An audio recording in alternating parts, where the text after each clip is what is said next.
Hi welcome to Sachi logs. ఈరోజు మరొక easy recipe అండి, క్యారెట్ ఫ్రై. ఇది రైస్లోకైనా చపాతీలోకైనా చాలా టేస్టీగా ఉంటుంది. చాలా సింపుల్గా చేసుకోవచ్చు. పిల్లలు చాలా ఇష్టంగా తింటారు. అందుకే కావలసినవి ఏంటో చూద్దాం.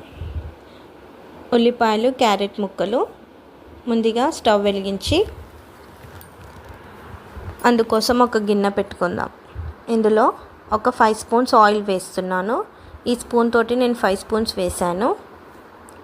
ఒక హాఫ్ టీ స్పూన్ జీలకర్ర వేద్దాం.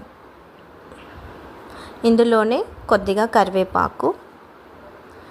ఇప్పుడు మనం సన్నగా కట్ చేసి పెట్టుకున్న ఒక 2 పెద్ద సైజు ఆనియన్స్ వేస్తున్నాను. ఇవి 1/2 kg ఉంటాయి క్యారెట్స్. దానికోసం 2 పెద్ద సైజు ఆనియన్స్ వేస్తున్నాను. ఆనియన్స్ మంచిగా ఫ్రై అవ్వాలి. మరి బ్రౌన్ కలర్ అవసరం లేదండి, కొంచెం వేగిపోతే చాలు. ఇందులోకి ఒక హాఫ్ టీ స్పూన్ పసుపు వేద్దాం.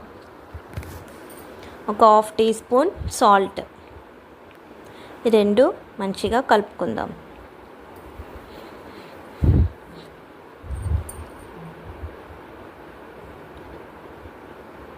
ఇప్పుడు ఇందులోకి హాఫ్ టీ స్పూన్ అల్లం వెల్లుల్లి పేస్ట్ వేద్దాం. ఇప్పుడు ఈ అల్లం వెల్లుల్లి పేస్ట్ కూడా మంచిగా పచ్చివాసన పోయేంత వరకు వేయించుకోవాలి.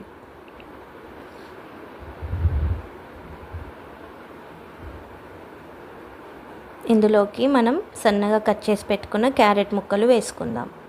ఈ క్యారెట్ ముక్కలు కూడా మంచిగా కలుపుకుందాం. ఇవి ఇప్పుడు సిమ్లో పెట్టి మూత పెట్టి ఒక 5 నిమిషాలు మంచిగా మగ్గనిద్దాం.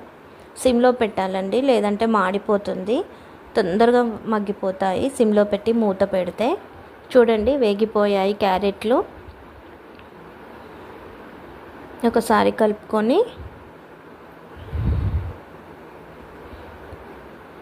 ఇప్పుడు ఇందులోకి తగినంత కారం వేసుకుందాం.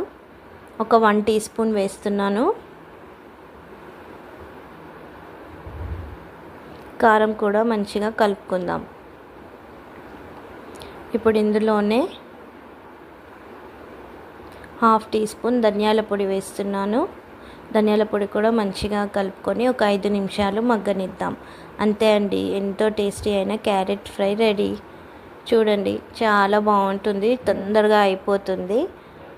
నచ్చితే ట్రై చేయండి, లైక్ చేయండి, షేర్ చేయండి, సబ్స్క్రైబ్ చేయండి. ఎలా వచ్చిందో కామెంట్లో కామెంట్ చేయండి. మరిన్ని వంటల కోసం మన ఛానల్ని సబ్స్క్రైబ్ చేసుకోండి.